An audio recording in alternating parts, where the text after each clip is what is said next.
ठीक है, टॉपिक नहीं पता तो हम फिर कुछ सवालात से जी सेशन स्टार्ट करेंगे। और उन सवालात से पहले मैं आपको 3 मुबारकबादें पेश करना चाहूँगा। पहली तो सबसे ज़्यादा ये कि मुझे पता चला आप लोग करीम लोग हैं।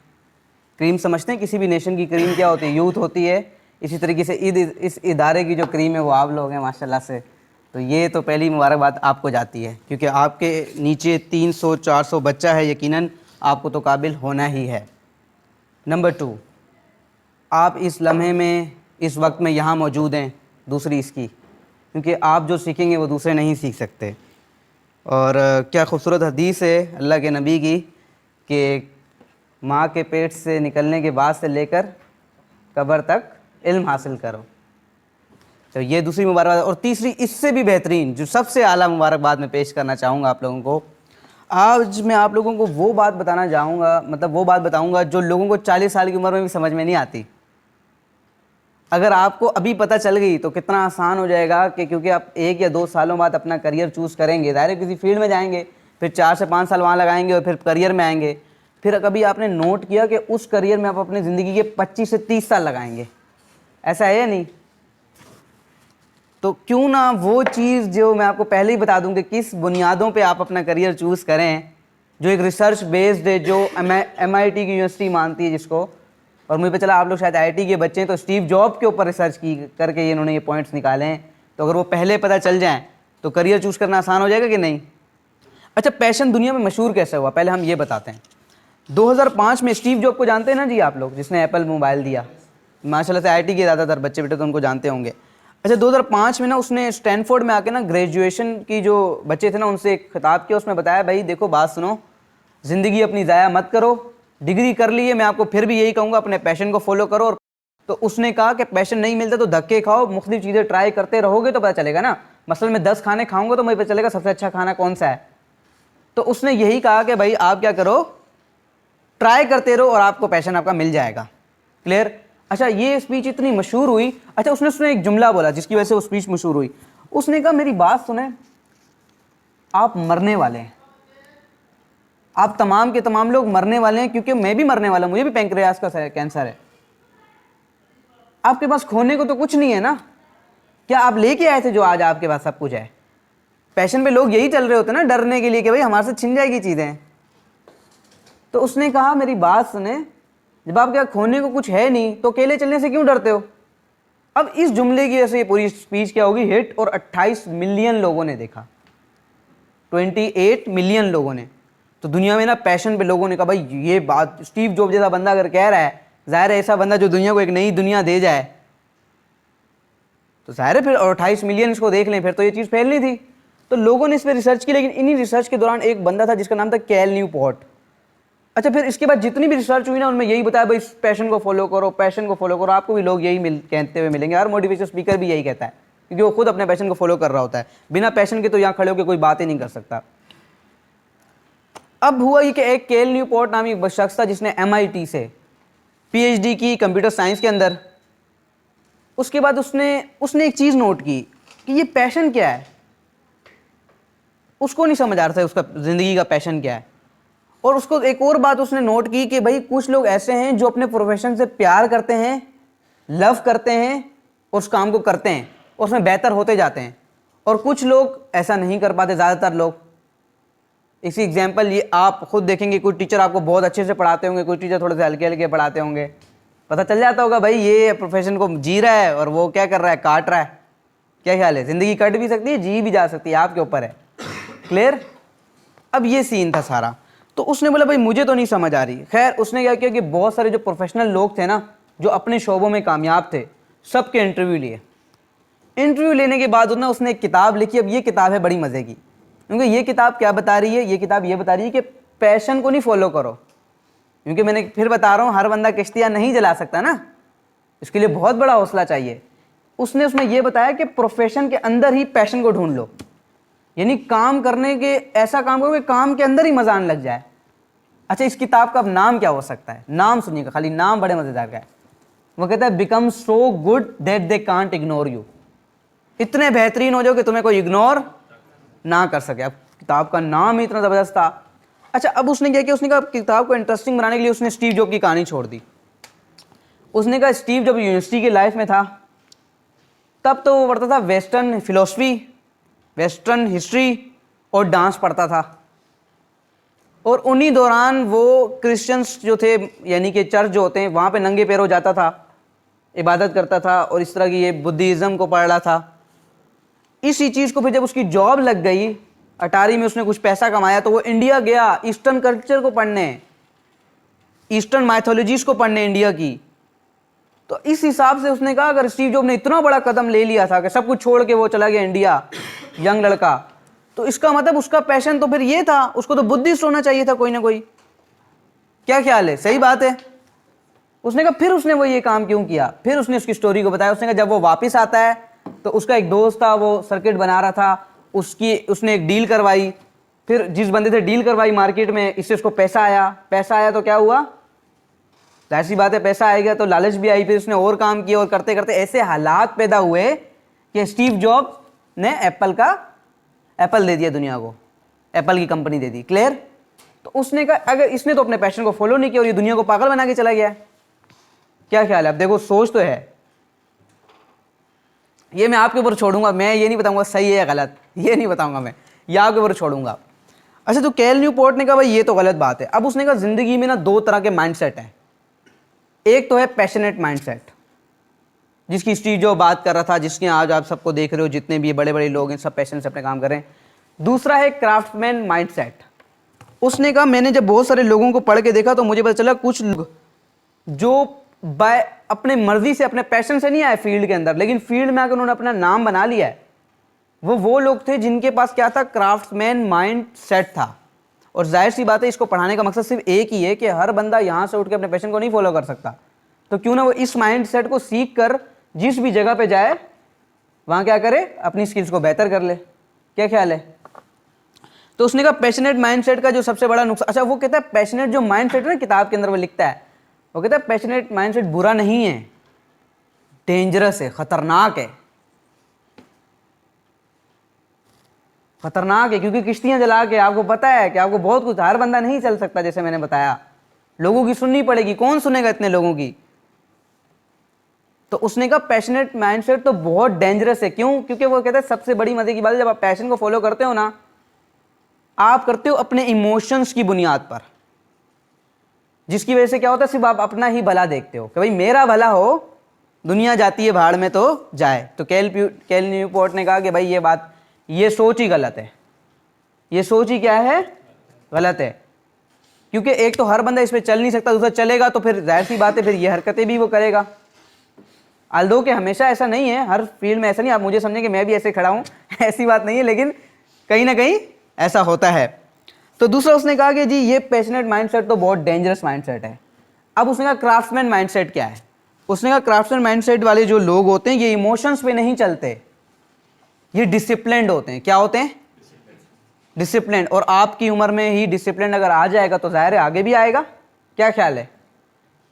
और वो कहते हैं ये डिसिप्लिन की दम पर ही सेल्फ मास्टरी को जीतते हैं। अब सेल्फ मास्टरी क्या है?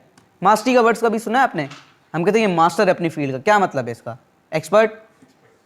मास्टरी का मतलब ये, दुनिया में जो टर्म है मास्टरी का मतलब ये कि आपके इमोशंस ना आपके कंट्रोल में हो, आपका पूरा फोकस कंसंट्रेशन आपके काम के ऊपर हो। मुझे बताएं बिना सेल्फ डिसिप्लिन हुए सेल्फ मास्टरी मिल सकती है? कभी भी नहीं मिल सकती। तो इसने कहा क्राफ्टमैन माइंडसेट वाले जो अप्रोच के लोग थे, कहता मैंने उनको पढ़ा, उन्होंने ये, हाँ ये काम किया था उन्होंने कि उनको जॉब थी, मजा नहीं आ रहा था, उन्होंने जॉब चेंज कर ली, करियर भी चेंज किए पूरे, लेकिन किस माइंडसेट से किए? पैशनेट माइंडसेट से नहीं, कश्तियां जला के नहीं, क्राफ्टमैन माइंडसेट से। क्लियर? ये बात समझ आ गई? क्या है दो माइंडसेट उसने कहा। फिर ये लोग डिसिप्लिन पे खड़े होते हैं, पैशनेट माइंडसेट वाले इमोशंस पे खड़े होते हैं। और इमोशंस का आपको पता है जिंदगी नहीं जी सकती, इमोशंस आप शादी तो कर लेंगे लेकिन उसके बाद के मसले तो डिसिप्लिन से ही सॉल्व होंगे। खैर उसने कहा कि जी अच्छा फिर क्या हुआ कि अब उसने कहा मैंने जितने भी लोगों को पढ़ा ना उनमें तीन चीजें देखी, अगर ये तीन चीजें आप में हैं, जॉब के लेवल पे जब आप जाओगे तो आप चेक कर लेना, अभी से इस पे काम करोगे तो तब पता चल जाएगा। उसने कहा ये तीन चीजें अगर आप में हैं तो इसका मतलब ये है कि आप क्राफ्टमैन माइंडसेट से चल रहे हैं। Number 1 creativity. अगर आप ऐसी जगह जॉब कर रहे हो या ऐसी जगह पर हो जहां अपने हिसाब से आप क्रिएटिविटी ला सकते हो, कोई नई चीज ला सकते हो, इसमें कोई रुकावट नहीं है आपको कंपनी की तरफ से, इसका मतलब क्या है, क्राफ्टमैन माइंडसेट है। जाहिर सी बात है कंपनी कभी भी उसी शख्स को कुछ नया लाने देगी ना जो क्या होगा, जो सेल्फ डिसिप्लिन पे होगा, क्रिएटिव होगा। क्लियर। दूसरी चीज उसने बताया उसका कंट्रोल, कंट्रोल होना कि मैं अपनी मर्जी से फैसले ले सकूं इस काम में। एक तो क्रिएटिविटी, कोई नई चीज लाना है, कंट्रोल कि मेरी मर्जी से मेरा स्टाफ चले। ठीक है, आपने मेरे बलबूते पे ये सब दे दिए तो अब आप इसके मालिक हैं, मैं देखूंगा अपनी टीम को। जैसे मैंने आपको बता दिया, अब मैं उनका नहीं हूं जो 400 लोग हैं, 400 लोगों को आपने देखना है, कंट्रोल उन पे आपने पाना है। पाओगे तो उसका मतलब क्राफ्टमैन माइंडसेट है, नहीं है तो फिर क्या मतलब है, पैशनेट तो वैसे भी नहीं है। खैर, उसने कहा कंट्रोल, और तीसरा काम इम्पैक्ट। ये सब के सब लोग असर छोड़ते थे। अगर इम्पैक्ट नहीं है, क्रिएटिविटी भी आ रही है, कंट्रोल भी दिया हुआ है आपको, इम्पैक्ट नहीं है, कंपनी कब तक बर्दाश्त करेगी आपको, ये कोई कब तक बर्दाश्त करेगा आपको, छोड़ देगा। क्लियर। अब इसकी एग्जांपल समझते हैं। मसलन आप में से कोई जर्नलिस्ट बनना चाहता था, मैं अपनी एग्जांपल देता हूँ, मैं बनना चाहता था, मैंने अखबार में दिया ऐड, 5 साल मैंने उसके लिए की जॉब। अब मैं बता रहा हूँ कि नफी कर रहा है क्राफ्टमैन और पैशनेट माइंडसेट। मेरा पैशन था, मैंने इंजीनियरिंग की हुई है, वैसे इंजीनियरिंग के बाद मैंने बोला मैं मोटिवेशन स्पीकिंग में आता हूँ, मैं समझे मैं जर्नलिस्ट बन गया, और जर्नलिस्ट बनने के बाद मैंने अखबार में लिखना शुरू कर दिया। 5 साल मैंने अपना करियर बनाया, जैसे ही बनाया, पैशन से बनाया ना आपने। अब सीन क्या हुआ कि जो नया एडिटर आया अखबार का, उसने कहा मेरी बात सुनो, अखबार के आखिरी पन्ने में तुम्हारा होगा आर्टिकल, क्या छीन लिया मुझसे, इम्पैक्ट मेरा छीन लिया, असर नहीं रहेगा ना वो। अब कंट्रोल भी छीन लिया कि नहीं इतने में लिखना है, इतने में नहीं लिखना, और क्रिएटिविटी भी छीन लेगा। कैसे, जब वो कहेगा मैं ये बता रहा हूँ यही लिखना है, तीनों चीजें गई तो बताओ क्या मैं टिकूंगा वहां पे, भले 1 लाख भी तनख्वाह हो, कब तक टिकूंगा, डिप्रेशन में आ जाऊंगा, स्ट्रेस में आ जाऊंगा। तो यही केल न्यूपोर्ट कह रहा है, वो कह रहा है कि पैशनेट माइंडसेट से हमेशा नहीं चला जा सकता। देखो उसमें तो एक ही चल सकता है, आप एंटरप्रेन्योर बन रहे होगे तो मैं कहूंगा कि हाँ, अगर आप कोई नई चीज दुनिया में लेके आ रहे हो तो पैशन के बगैर नहीं आती। लेकिन चूंकि हर बंदा तो नहीं आ सकता ना, तो हमें तो क्राफ्टमैन माइंडसेट पे ज्यादा गौर करना है। तो इसलिए केल न्यूपोर्ट की किताब भी बहुत ज्यादा हिट हुई। तो उसने कहा ये 3 चीजें लानी है। अब उसने कहा अब मेरी एक और बात सुन लो कि जब आप जॉब लेवल पे जाओगे ना, या लेवल पे जाओगे, अपने करियर में घुसोगे, ये 3 चीजें आपको आसानी से नहीं मिलेंगी। ज़ाहिर है आप जिस जगह जॉब कर जाओगे 100 बंदा और कर देता होगा। क्यों आपको कंट्रोल दें भाई, क्यों क्रिएटिविटी दें आपको, आप में ऐसा क्या खास है, क्यों आप इम्पैक्ट छोड़ोगे, बाकियों को मौका ना दें हम, बाकी भी नहीं करने देंगे आप लोगों को। क्लियर। अभी क्लास में सोचो ऐसा होता, जॉब लेवल तो फिर बहुत आई है। तो उन्होंने कहा कि ये, उसने कहा ये बहुत रेयर है, वैल्यूएबल है। एक तो बहुत ये इसकी वैल्यू बहुत है, क्योंकि जिस इंसान के ये 3 चीजें होती हैं, लोग उन पे भरोसा करते हैं, उन पे काम छोड़ते हैं, तो जाहिर सी बात है तरक्की होती रहती है। तो उसने कहा एक तो ये बहुत ज्यादा वैल्यूएबल है, दूसरी रेयर भी है, बहुत कम भी लोगों में पाई जाती है। क्लियर। अब उसने कहा इसको बढ़ाने के ना 3 तरीके हैं, क्राफ्टमैन माइंडसेट को बढ़ाने के 3 तरीके। उसने कहा पहला तरीका तो ये है कि आपको ना चैलेंजिंग प्रोजेक्ट्स लेने पड़ेंगे। यानी आपको जॉब लेवल पे या अपने लेवल के ऊपर, जैसे उम्र में आप हो, जैसे अभी आप लोग हो, तो आपको वो काम करना चाहिए जो, मतलब आपके नीचे 400 बंदा है, सारे जो कर रहे हैं एक उससे हट के करे, थोड़ी सी ज्यादा मेहनत कर ले, थोड़ा ज्यादा बड़ा चैलेंज ले ले कि यार ठीक है हम सारे मिलके 400 को तो देख रहे हैं, लेकिन तुम सबको मैं देख रहा हूं, मुझे बना दो, मैं कर पाऊंगा यार।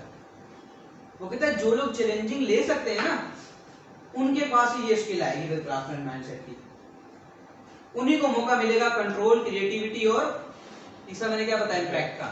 वो ये सब छोड़ेंगे। जाहिर सी बात है क्रिएटिविटी आई, अपने हिसाब से लोगों को चलाया, कंट्रोल आ गया, इम्पैक्ट कैसे नहीं नजर आएगा, तारीफ किसकी होगी, उसी बंदे की होगी। क्लियर।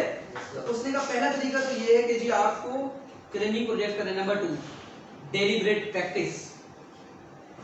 देखो आज मैं तुम्हारे से यहाँ खड़े होकर बात कर रहा हूँ ना, मैं कराची से आया हूँ, मुझे तो नहीं पता आप लोग कौन हो, क्या हो, कैसे बच्चे हो, लेकिन कहीं से भी आपको मैं जिंदा जिंदा नजर नहीं आऊंगा। क्यों? क्योंकि मेरी जिंदगी का ये 31वां सेशन है, 31वां 2 सालों में प्रैक्टिस कर कर कर करके ही हुआ है ना ये काम।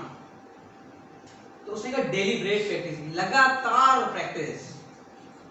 जब भी आप एक काम को अपना वक्त देते हो तो वो यही कहता है, वो कहता है जब आप ये देते हो तो फिर प्रोफेशन ही पैशन बन जाता है, उसमें ही मजा आने लग जाता है आपको।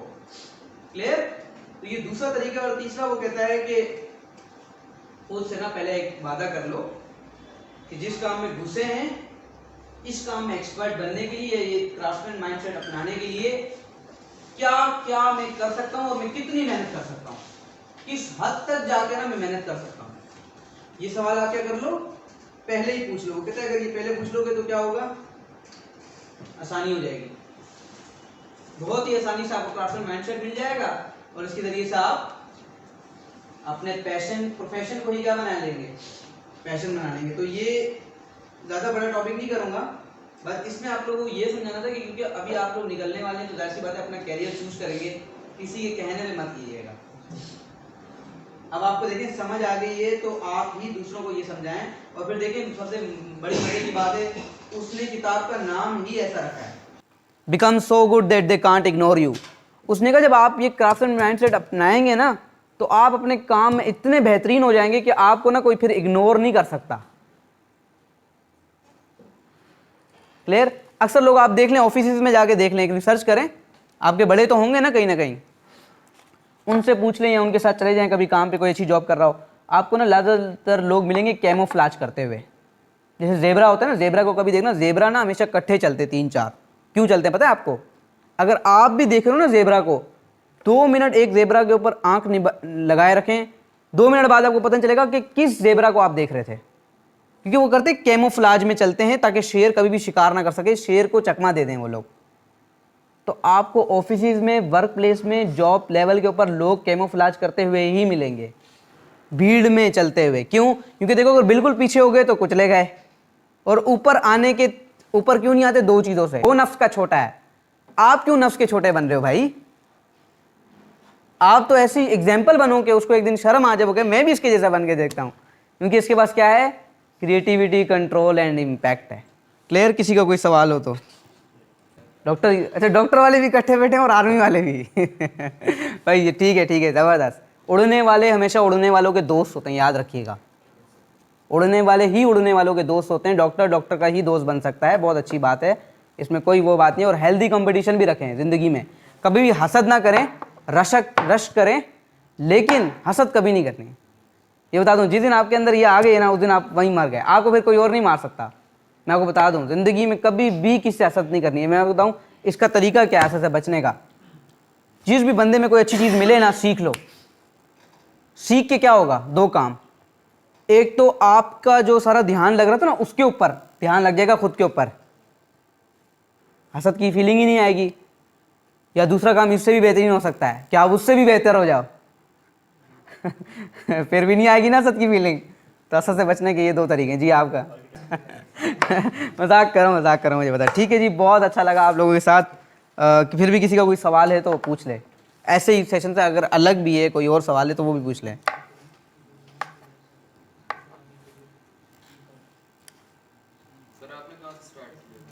मैंने बड़े धक्के से स्टार्ट किया यार। मैंने ऐसे स्टार्ट किया है कि मैंने सेकेंड ईयर तक तो आपको पता है हमें भी नहीं किसी ने बताया। आपको शुक्र है ये बातें पता चली हैं, क्राफ्ट्समैन माइंडसेट, और इस पर रिसर्च आगे ज़रूर कीजिएगा, बहुत ज़्यादा इस पर रिसर्च हो रही है।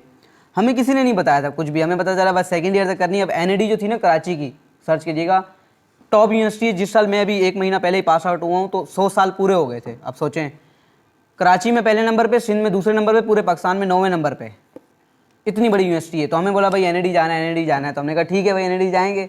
NAD चले गए। NAD जाने के 1 साल बाद ना इंजीनियरिंग के फील हो गया कि इंजीनियर नहीं है, गलत आ गई ये दुनिया को देख के।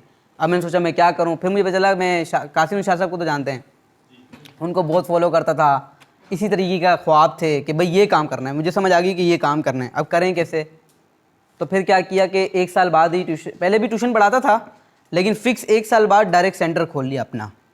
फिर जो बच्चे आने ना तो पूरा महीना उनको वो पढ़ानी और हफ्ते के हफ्ते सेशन देने और यूट्यूब पे डाल देने। अच्छा, फिर ये 1 साल तक तो समझो आप ऐसे चलता रहा। फिर 1 साल बाद कुछ लोगों को पता चला तो फिर वो बुलाने लगे, फ्री ऑफ कॉस्ट, कभी पैसे नहीं लिया। फिर उनको देते रहा। फिर 3rd ईयर कंप्लीट हुआ तो शाह साहब के पास जाके कोर्स किए ट्रेनिंग के बाकायदा। फिर ट्रेनिंग को जाना, ट्रेनिंग क्या होती है। फिर पता चला इसमें तो बहुत मेहनत है। ये तो ऐसा है कि ज़िंदगी भर जब तक जिंदा है ना आपको नॉलेज चाहिए, अप टू डेट रहना है। अच्छा, चूंकि फिर वही वाली बात है कि पैशनेट कश्तियाँ जलाई हुई थी, हर कोई तो नहीं चल सकता, लेकिन अल्हम्दुलिल्लाह हम चल गए उसके ऊपर। तो फिर ऐसा हुआ कि थर्ड ईयर के अंदर आकर जब मैं वहाँ शाह साहब से आया मिलकर ट्रेनिंग का कोर्स करके, फिर मैंने अपनी वर्कशॉप्स करवाई, पेड 250-300 लोगों की टिकट रखी, लोग आए, लोग आते रहे, फिर हमने खाना उन्हीं पे लगा दिया, यानी पैसा नहीं कमाया इससे। क्लियर? करते करते इस तरीके से, यानी आप ये समझें ये वाला सेशन जो है इस इदारे में 31वां 2 साल में सेशन है मेरे, फ्री ऑफ कॉस्ट। तो इस तरह करते करते अब मैं जा रहा हूँ कासिम शाह फाउंडेशन अपनी किताब लॉन्च करने और फिर वहीं आगे जॉब करने और उनके साथ काम करने। देखो, चलने से रास्ते मिले ना, अगर चलते ही नहीं, सोचते ही नहीं, तो कभी ना होता। क्लियर? तो पैशनेट माइंडसेट के साथ भी आप जा सकते हो। मैं इस किताब पे राय इसलिए नहीं दे रहा, मुझे तो ये किताब बिल्कुल नहीं अच्छी लगी थी, क्योंकि मेरे तो अपोजिट थी ना। लेकिन चूंकि ये लोगों के लिए बहुत अच्छी थी, क्योंकि हर बंदा कश्तियाँ नहीं जला सकता, जाहिर सी बात है, कोई मुझे पता मैंने क्या क्या किया है, तो ये हर बंदा नहीं कर सकता। तो आप क्राफ्ट्समैन माइंडसेट को ये अप्रोच करें और इसी से आगे जाएं। किसी का और कोई सवाल हो? ठीक है, बहुत बहुत शुक्रिया जी।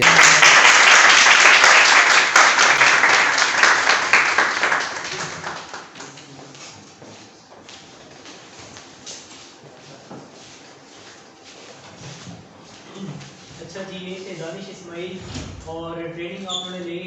अच्छा, सबसे मज़ेदार की बात ये कि जब आप ट्रेनिंग लेने के लिए बैठते हो ना यार, जो टॉपिक आपके साथ कनेक्ट नहीं हो रहा होता ना, आप में अंदर अजीब सी कुछ बन रही होती है, ये कब जाएगा कब निकलेगा। लेकिन जिस तरह माशाल्लाह आपने अटेंटिवली सुना ना यार, पहले मिनट से लेकर आखिरी मिनट तक मुझे बड़ी खुशी हुई। माशाल्लाह आप सबके सब अटेंटिव हो।